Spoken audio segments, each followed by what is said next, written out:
Hello students, आज के इस वीडियो में हम पढ़ने वाले हैं इलेक्ट्रोलाइटिक रिफाइनिंग के बारे में। लास्ट वीडियो में हमने क्या पढ़ा था? लास्ट वीडियो में हमने देखा था कि कैसे हाई रिएक्टिव मेटल्स जो होते हैं उनको हम एक्सट्रैक्ट करते हैं with the help of electrolysis process. इस वीडियो में हम रिफाइनिंग के बारे में पढ़ने वाले हैं। रिफाइनिंग क्या होता है? रिफाइनिंग मतलब मेटल को एकदम चकाचक करना, टनाटन बनाना और प्योर फॉर्म में लेकर आना, यानी कि प्योरेस्ट फॉर्म में जो लेकर आते हैं वो प्रोसेस हम करते हैं मेटल के लिए, वो होता है रिफाइनिंग।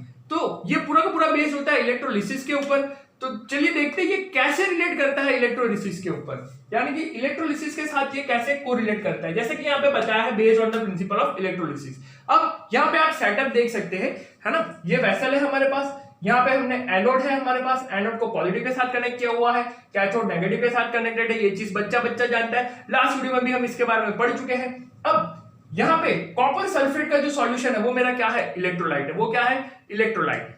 अब यहाँ पे हमें कुछ कंडीशंस देखनी है ना, जैसे कि आप फर्स्ट पॉइंट देख सकते हैं, anode should be made up of metal of salt solution. इसका मतलब क्या हुआ? ये जो हमारा एनोड है ना, एनोड मेटल का होना चाहिए, लेकिन कौन से मेटल का होना चाहिए? Salt solution. अब ये कॉपर सल्फेट क्या है? Salt solution. अब देखो सॉल्ट सॉल्यूशन से आपको दिमाग में गड़बड़ी नहीं होनी चाहिए बिल्कुल। जैसे कि मैंने बोला AgNO3, AgNO3 क्या है बच्चों?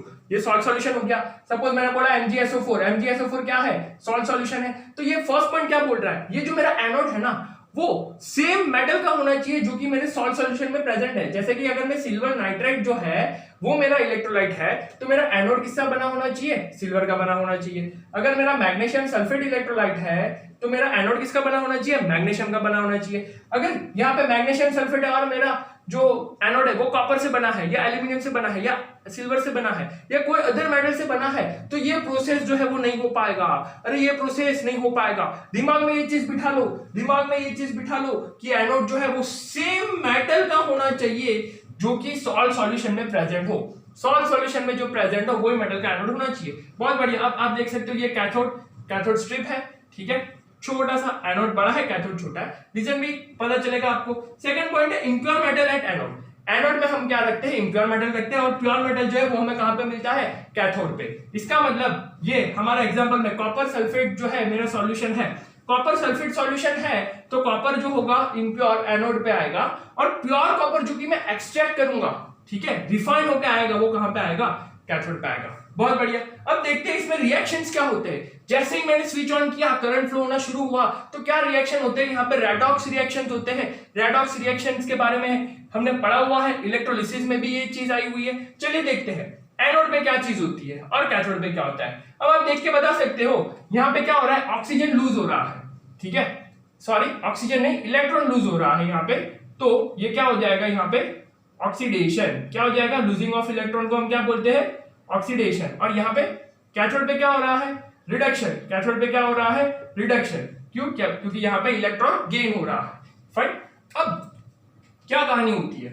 यहाँ पे कॉपर है, कॉपर जो है वो यहाँ पे आ जाएगा, प्योर कॉपर है, यहाँ पे आ जाएगा +2 के फॉर्म में, ठीक है ना। इसके फॉर्म में आ जाएगा +2। दो इलेक्ट्रॉन्स ने यहाँ पे छोड़ दिए, दो इलेक्ट्रॉन, इलेक्ट्रॉन के ऊपर नेगेटिव चार्ज, इलेक्ट्रॉन के ऊपर नेगेटिव चार्ज, इलेक्ट्रॉन भागा और यहाँ पे आ गया ये इलेक्ट्रॉन जो है वो यहाँ पे आ गया। बहुत बढ़िया।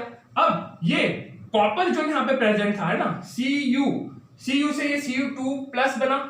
अब ये यहाँ पे पॉजिटिव है और ये इलेक्ट्रॉन जो भाग के यहाँ पे आ गया है उसके ऊपर नेगेटिव चार्ज है। अब पॉजिटिव नेगेटिव क्या करेंगे? अट्रैक्ट करेंगे, तो ये वापस भाग के कहां जाएगा? कैथोड पे जाएगा। अरे ये वापस भाग के कहां चला जाएगा? कैथोड पे। और ये दो इलेक्ट्रॉन खा जाएगा। देखो कैथोड पे उसने दो इलेक्ट्रॉन खा लिए, यहाँ पे गया, बहुत सारे इलेक्ट्रॉन्स पड़े थे, बहुत सारे इलेक्ट्रॉन्स पड़े थे, दो इलेक्ट्रॉन इसने खा लिए और ये क्या बन गया? Pure copper. तो यहाँ पे जो है मुझे जो मिलेगा वो क्या होगा? प्योर मेटल, ठीक है, जो भी मेटल हो, है ना। और यहाँ पे जो भी इंप्योरिटीज होगी, ठीक है ना। अब ये क्योंकि इम्प्योर कॉपर है, एनोड पे हमारे पास इम्प्योर मेटल है। अब ये जो भी इम्प्योर मेटल है ना उसमें कुछ इंप्योरिटीज होगी, तो कुछ इंप्योरिटीज सॉल्युबल होगी तो वो मिक्स हो जाएगी, और इनसॉल्युबल इंप्योरिटीज जो है वो यहाँ पे आ जाएगी, जिसको हम क्या बोलते हैं? Anode mud. अरे क्या बोलते हैं? Anode mud. क्यों एनोड मड? क्योंकि वो एनोड से निकली हुई इंप्योरिटीज है, और ये कैसी इंप्योरिटीज है? इनसॉल्युबल इंप्योरिटीज, जो कि इसके साथ मिल नहीं पाई, सॉल्युबल नहीं हो पाई। तो बड़ा ही सिंपल प्रोसेस है। ठीक है, एक चीज ध्यान में रखने वाली बात है जो कि मैंने आपको बताया, एनोड मेरा सेम मेटल का होना चाहिए जो कि सॉल्ट सॉल्यूशन में प्रेजेंट है। अगर आप सिल्वर नाइट्रेट ले रहे हो और यहाँ पे कॉपर का एनोड लगा दिया तो ये प्रोसेस नहीं होगा। क्यों नहीं होगा? क्योंकि मेरा इलेक्ट्रोलाइट तो सिल्वर नाइट्रेट है, मतलब यहाँ पे मेरे पास क्या होगा, Ag होगा। ठीक है, अब यहाँ पे सिल्वर है तो एनोड से क्या आएगा, कॉपर आएगा। कॉपर और सिल्वर दो अलग अलग मेटल हो गए, अरे कॉपर और सिल्वर दो अलग अलग मेटल हो गए, तो ये प्रोसेस ही नहीं हो पाएगा। ठीक है, तो ये बहुत ही इंपॉर्टेंट पॉइंट है जो कि याद रखने वाला है इलेक्ट्रोलाइटिक रिफाइनिंग में। और इलेक्ट्रोलाइटिक रिफाइनिंग जो प्रोसेस है वो हमें मेटल देता है in the purest form, pure form में हमें कैथोड पे मेटल मिलता है। तो इसी के साथ हमारी मेटल्स एंड नॉन मेटल्स की सीरीज जो है वो कंप्लीट होती है। अगर आप प्रीवियस वीडियोस देखना चाहते हैं तो आप सर्च कर सकते हैं क्लास 10 जयदीप सिंगड़िया, ठीक है, या आप सर्च कर सकते हैं class 10 metals and non metals Jaydeep Singadiya. Fine.